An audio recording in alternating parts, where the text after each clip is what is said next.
ఇప్పుడు no cost cough syrup తో 60 రూపాయల విలువ గల ఇన్హేలర్ పూర్తిగా ఉచితం. దెబ్బకి దగ్గు జలుబు మాయం. నల్గొండ జిల్లా డీసీసీ నియామకం రచ్చ కంటిన్యూ అవుతోందా? ఆయనతో వేదిక పంచుకునేందుకు మంత్రి అనుచరులు డీసీసీ ఆశించి భంగపడ్డ నేతలు సిద్ధంగా లేరా? సోనియా జన్మదిన వేడుకలు వేరువేరుగా జరపడం దేనికి సంకేతం?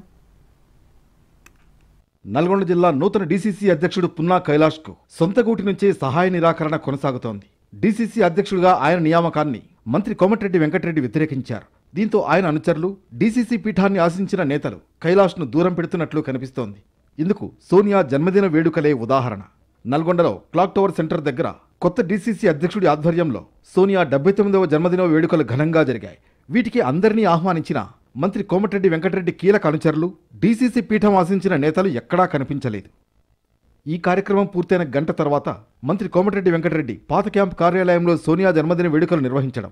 ఈ కార్యక్రమం municipal vice chairman Abbagoni Ramesh ఆధ్వర్యంలో జరిగాయి. అయితే ఈ రెండు కార్యక్రమాలకు కొందరు నేతలు దూరంగా ఉన్నారు. అయితే పున్నా కైలాష్ నియామకాన్ని మంత్రి కోమటిరెడ్డి వెంకటరెడ్డి వ్యతిరేకించడం వల్లే మంత్రి అనుచరులు డీసీసీ పీఠం ఆశించిన నేతలు సోనియా జన్మదిన వేడుకలకు హాజరు కాలేదన్న చర్చ సాగుతోంది.